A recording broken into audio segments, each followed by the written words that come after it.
भक्तों, पीपल के वृक्ष को जल चढ़ाने से क्या होता है और इससे व्यक्ति को कौन से पुण्य मिलते हैं, आइए जान लेते हैं एक नागिन के उद्धार की इस महान कथा के माध्यम से। समुद्र की गहराइयों में स्थित क्षीर सागर, जहाँ पर अत्यंत दिव्य और मनोहर था। क्षीर सागर में लहरों के बीच से इस नाग की सैया पर भगवान श्री हरि विष्णु सुकून से विराजमान थे। उनका नील वर्णी शरीर दिव्य आभा बिखेर रहा था। उनके समीप माता लक्ष्मी उनके चरण दबा रही थी। भगवान विष्णु ने नारद जी को देखा और मंद मुस्कान के साथ कहा, पधारो नारद, तुम्हारा स्वागत है। ऐसा प्रतीत होता है कि तुम कुछ व्यंग हो। क्या बात है, क्या तुम्हारे भ्रमण में कोई अनहोनी घटी है? नारद जी ने शीश झुकाकर भगवान विष्णु को प्रणाम किया और कहा, हे प्रभु, मैं अभी अभी पृथ्वी लोक से लौट रहा हूँ। पृथ्वी का भ्रमण करते हुए मैंने एक अत्यंत विचित्र दृश्य देखा। वहाँ कुछ लोग पीपल के वृक्ष को काटते हुए दिखे, जैसे उन्हें उनके महत्व का कोई ध्यान ही ना हो। दूसरी ओर कुछ तपस्वी मुनि और साधु उस वृक्ष की पूजा कर रहे थे। वे उसकी परिक्रमा करते, उस पर जल अर्पित कर रहे थे और मंत्रों का उच्चारण करते हुए भगवान विष्णु की स्तुति कर रहे थे। लेकिन दोस्तों, आप भी चाहते हैं कि आपके ऊपर और आपके पूरे परिवार के ऊपर माता लक्ष्मी का आशीर्वाद सदैव बना रहे, तो इस वीडियो को लाइक करें और आप अपने चैनल को सब्सक्राइब जरूर करें। कमेंट बॉक्स में जय मां लक्ष्मी लिखना ना भूलें। हे प्रभु, इस विरोधाभास को देखकर मेरे मन में एक जिज्ञासा उत्पन्न हुई है, ऐसा भगवान श्री हरि विष्णु से नारद जी कह रहे हैं। पीपल का वृक्ष आखिर इतना पवित्र क्यों माना जाता है? मैं तुम्हें पीपल के महत्व से जुड़ी एक कथा सुनाता हूँ। इससे यह स्पष्ट हो जाएगा कि यह वृक्ष इतना पवित्र क्यों है और इसकी पूजा क्यों करनी चाहिए। सुनो, इस कथा का केवल वर्णन और श्रवण ही मनुष्य के लिए पुण्यकारी होता है। जो भी इस कथा को श्रद्धा और भक्ति के साथ सुनता है और सुनाता है, उसे अनगिनत पुण्य की प्राप्ति होती है। इतना ही नहीं, इस कथा को सुनने से जन्म जन्मांतर के संचित पाप भी नष्ट हो जाते हैं। चाहे किसी भी अज्ञानवश कितना भी बड़ा पाप क्यों ना हो गया हो, इस कथा के श्रवण से उन पापों से मुक्ति मिल जाती है। तो व्यक्ति श्रद्धा से इस कथा सुनता है, उसके अपने पितरों का आशीर्वाद प्राप्त होता है। इस वृक्ष के नीचे बैठकर पूजा करने और इसकी परिक्रमा करने से अपार पुण्य की प्राप्ति होती है। इसलिए हे नारद जी, इस वृक्ष की महिमा को समझे। उसे कभी भी इसे काटने का पाप नहीं करना चाहिए, बल्कि सच्ची श्रद्धा से इसकी पूजा करनी चाहिए। उनके पूर्वज संतुष्ट होते हैं और उन्हें सुख, समृद्धि का और शांति का वरदान देते हैं। इसके फलस्वरूप पितरों के ऋण समाप्त होते हैं और उनके मार्ग में आने वाली बाधाएं दूर होती हैं। इस कथा को सुनने वाला व्यक्ति अपने घर में दुर्भाग्य, दरिद्रता और कष्टों को दूर करता है। उसके परिवार में सुख, समृद्धि और लक्ष्मी का वास होता है। उसका जीवन सदा मंगलमय रहता है। यदि किसी स्त्री पुरुष को संतान सुख की प्राप्ति में बाधा हो रही है, तो इस कथा का वर्णन कीजिए। भगवान विष्णु ने कहा, हे नारद, पूर्व काल की बात है। एक अत्यंत गरीब व्यक्ति रहता था जिसका नाम था हरिदास। हरिदास ईमानदार और परिश्रमी था, लेकिन उसका जीवन अत्यंत कठिनाइयों से भरा हुआ था। उसका परिवार बड़ा था, बूढ़े माता पिता, उसकी पत्नी गायत्री और छोटे छोटे 3 बच्चे। हरिदास दिन रात मेहनत करता, फिर भी परिवार के लिए पर्याप्त भोजन जुटाना मुश्किल हो जाता था। उसके घर में किसी भी प्रकार का धार्मिक कार्य नहीं होता था और न ही देवी देवताओं की पूजा अर्चना होती थी। हरिदास को शास्त्रों और धार्मिक महत्व के विषय में कुछ भी ज्ञान नहीं था। एक दिन हरिदास कुल्हाड़ी लिए जंगल की ओर निकल पड़ा। वह सुबह से ही जंगल के एक एक कोने में घूमता रहा, पर उसे लकड़ियों तो दूर एक भी सूखा पेड़ भी नहीं मिला। उसकी थकान बढ़ती जा रही थी। सूरज आसमान के बीचों बीच चमक रहा था और हरिदास की चिंता बढ़ती जा रही थी। अगर वह आज लकड़ियां नहीं ला पाया तो घर का चूल्हा नहीं जलेगा। भूख प्यास से परेशान होकर वह जंगल में ही आगे बढ़ता गया। जंगल का यह हिस्सा बहुत ही डरावना था। ऊंचे ऊंचे पेड़, घड़ी, बेले और टहलियां इतनी घनी थीं कि सूरज की रोशनी भी मुश्किल से जमीन तक पहुंच पाती थी। जगह जगह सांप, बिच्छू, दूसरे खतरनाक जानवर घूमते नजर आ रहे थे, लेकिन हरिदास की मजबूरी उसे और आगे खींचे जा रही थी। काफी देर तक भटकने के बाद अचानक उसकी नजर एक बड़े और घने पेड़ पर पड़ी। यह कोई आम पेड़ नहीं था। उसके चारों ओर एक अजीब सी रोशनी फैली हुई थी। पेड़ के नीचे खड़े होकर उसने इधर उधर देखा, फिर कुल्हाड़ी उठाई। जैसे ही वार करने लगा, तभी अचानक एक डरावनी आवाज आवाज गूंजी। ये आवाज किसी औरत के तने के पास से एक विशाल काले रंग का सांप प्रकट हुआ। उसकी आंखें आग की तरह जल रही थी, मानो उसके भीतर कोई ज्वाला धधक रही हो। हरिदास भयभीत होकर पीछे हट गया। सर्प धीरे धीरे उसके सामने आकर रोने लगा। अब सर्प नहीं बल्कि एक सुंदर स्त्री का रूप धारण कर चुका था। यह कोई साधारण स्त्री नहीं थी बल्कि एक नाग कन्या थी। उसका चेहरा तेजस्वी था और उसकी आंखों में अपार रहस्य से झलक रहा था। इसे काटने से तुम्हें पाप लगेगा। हरिदास की सांसें तेज हो गईं। वह भयभीत होकर कांपते स्वर में बोला, है देवी, आप कौन है और मुझसे मनुष्य की बाड़ी में बात कैसे कर रही हो? मैंने ऐसा कुछ तो सुना भी नहीं है। कृपया मुझे बताइए कि आप कौन है? यह वृक्ष इतना विशेष है ना? कन्या मुस्कुराई और बोली, हे मनुष्य, मैं इस पीपल के वृक्ष की रक्षक हूँ। मेरा नाम नागनी सुरसा है। यह वृक्ष मेरे लिए बहुत ही प्रिय है क्योंकि इसी वृक्ष में मेरा वास है और यह है, परंतु इस वृक्ष के साथ मेरा एक जुड़ाव केवल इस जन्म का नहीं बल्कि यह एक पुरानी कथा का परिणाम है। सुनो, मैं तुम्हें अपने पूर्व जन्म की कथा सुनाती हूँ। यह कहते हुए नाग कन्या सुरसा का चेहरा गंभीर हो गया। उसकी आंखों में अतीत का एक गहरा रहस्य चमक उठा। हरिदास विषम और जिज्ञासा से उसकी ओर देखने लगा क्योंकि यह सब उसके लिए अत्यंत अद्भुत और विचित्र था। नाग कन्या ने अपना वृत्तांत आरंभ किया। नाग कन्या ने गहरी सांस ली और हरिदास की ओर देखते हुए कहा, हे मनुष्य, पिछले जन्म मेरा नाम सुमति था। मैं एक प्रतिष्ठित वैश्य परिवार में जन्मी थी। मेरे पिता बहुत ही धनवान व्यापारी थे। जब मेरा विवाह हुआ तो उन्होंने बड़े धूमधाम से विवाह संपन्न किया। मेरा विवाह एक बहुत ही सज्जन, धार्मिक और ज्ञानी वैश्य पुत्र के साथ हुआ जिसका नाम धर्मपाल था। वे अनाज के बड़े व्यापारी थे, लेकिन उनका जीवन बहुत ही सादा और कर्म धर्म में लीन रहने वाला था। लेकिन मैं उनसे बिल्कुल अलग थी। मेरा स्वभाव स्वार्थी और अहंकारी था। मुझे ना तो अपने पति के गुणों की कदर थी और ना ही धर्म कर्म में कोई रुचि थी। मैं देवी देवता की पूजा को व्यर्थ समझती थी और मेरा मन केवल सांसारिक सुखों और धन दौलत में ही लगा रहता था। मेरे पति हमेशा समझाते हैं कि हमें जीवन में अच्छे कर्म करने चाहिए, देवी देवताओं की पूजा करनी चाहिए, लेकिन मैंने उनकी बातों को हंसी में टाल दिया।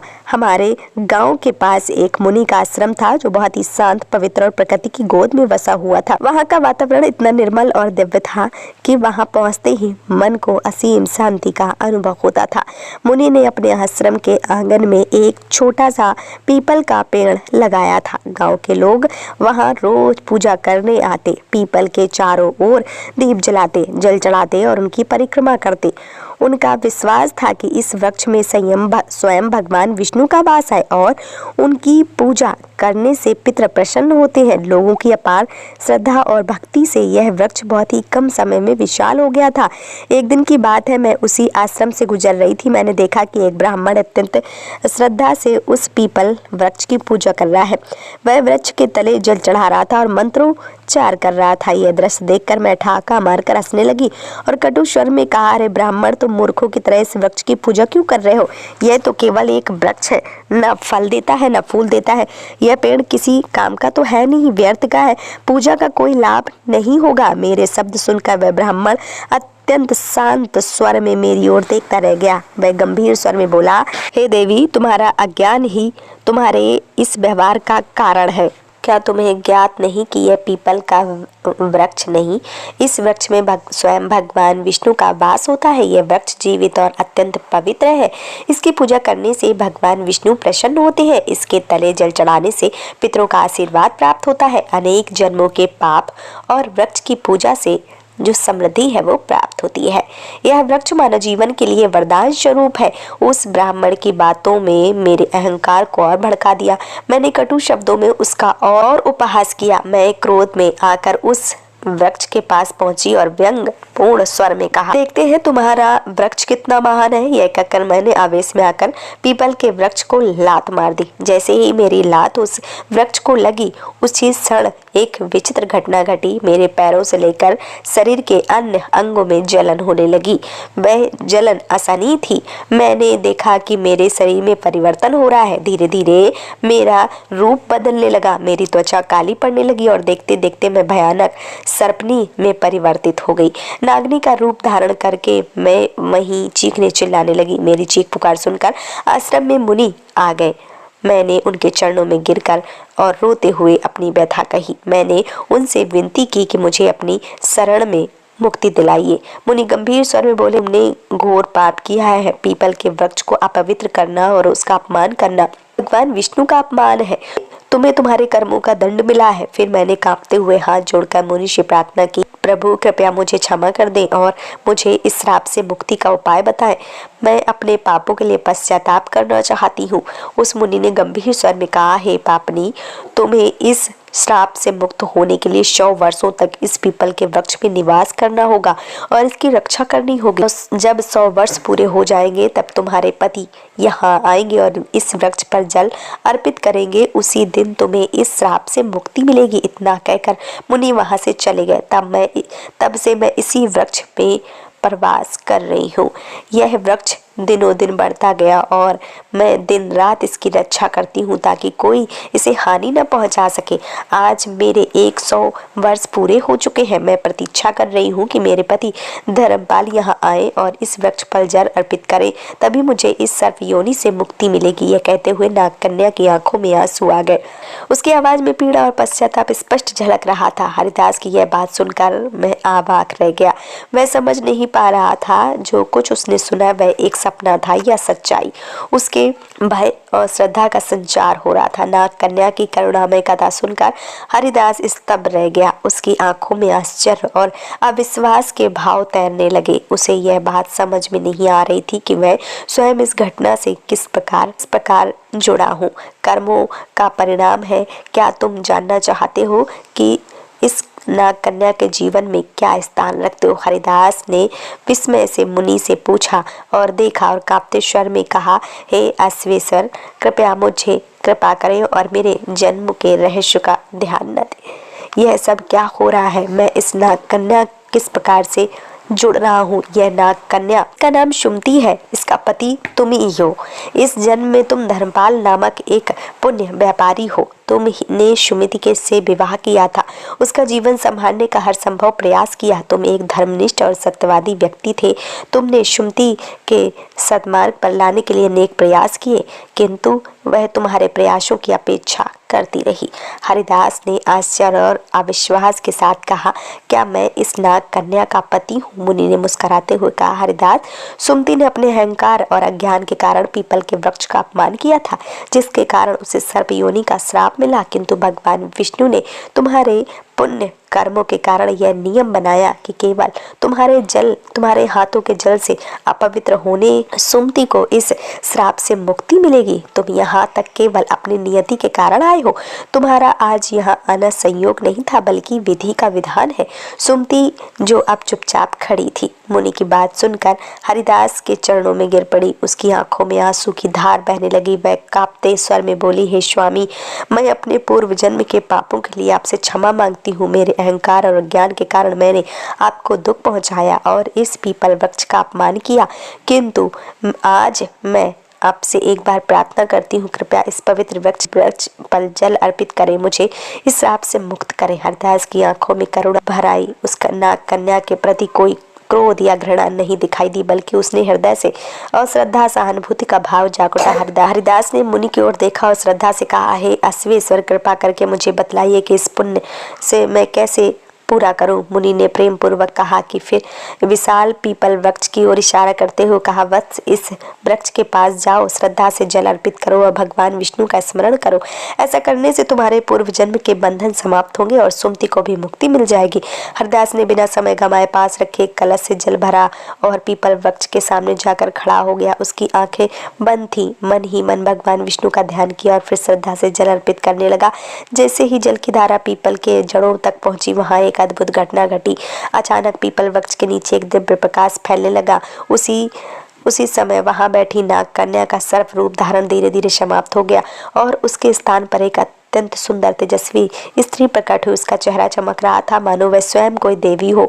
वह स्थिति अत्यंत भावुक होकर हरदास और मुनि के चरणों में जा झुकी, हाथ जोड़कर बोली, हे स्वामी, आपके पुण्य और भगवान विष्णु की कृपा से आज मुझे इस अभिशाप से मुक्ति मिल गई। मैं आपके प्रति अत्यंत कृतज्ञ हूँ। आपने केवल मेरे पापों का प्रायश्चित नहीं कराया बल्कि मुझे मोक्ष के मार्ग। मुनि ने आशीर्वाद देते हुए कहा, हे सुमति, अब तुम स्वर्ग लोक को प्रस्थान करो, तुम्हारा श्राप का अंत हो चुका है। भगवान विष्णु तुम्हें आशीर्वाद देते हैं। सुमति ने एक बार फिर श्रद्धा से पीपल वृक्ष की परिक्रमा की और देखते देखते दिव्य प्रकाश साथ स्वर्ग लोक चली गई। इस अद्भुत घटना के साथ हरिदास के जीवन में बड़ा परिवर्तन आया। उसने पीपल के वृक्ष के बाद दीक्षांत, संतुष्ट और ईश्वर भक्ति में वो लीन हो गया। वह जान गया था कि पवित्र वृक्षों का सम्मान, देवताओं का स्मरण करने से जीवन सफल बनता है। भगवान विष्णु ने पीपल वृक्ष के महत्व की कथा की समाप्ति की। उनके मुख पर करुणा और दिव्यता का तेज झलक रहा था। देवर्षि नारद जी अत्यंत भाव विभोर होकर बैठे थे। उन्होंने भगवान विष्णु की स्तुति करते हुए कहा, हे प्रभु, आपने पीपल वृक्ष की महिमा और ये कथा सुनाकर मेरी जिज्ञासा को शांत कर दिया। मैं धन्य हो गया। यह कथा में यह स्पष्ट है कि मनुष्य अपने अज्ञात और अहंकार के कारण पाप के मार्ग पर चलता है, किंतु आपकी कृपा से उसका उद्धार संभव है। यह वृक्ष न केवल सृष्टि का जीवन है, इसकी जड़ स्वयं मैं निवास करता हूँ। तने में भगवान शिव का वास होता है और शिखाओं में ब्रह्मा जी। इस वृक्ष की पूजा करने से मनुष्य देव का आशीर्वाद प्राप्त होता है। जो भी इस कथा को श्रद्धा से सुनेगा, सुनाएगा अथवा पीपल के वृक्ष की पूजा करेगा, मैं उन लोगों को यह बताऊंगा कि पीपल का वृक्ष का अपमान नहीं करना चाहिए। इसकी पूजा करने से आपके संदिग्ध प्राप्त कर सकते हैं। तो दोस्तों, इस प्रकार से भगवान विष्णु ने नारद जी को पीपल वृक्ष की महिमा सुनाई। अगर आपको यह जानकारी पसंद आई है तो इस वीडियो को लाइक करें और आप कमेंट बॉक्स में सच्चे मन से जय मां लक्ष्मी जरूर लिखें। आखिरी तक जुड़ने के लिए आप सबका धन्यवाद दोस्तों। राधे राधे।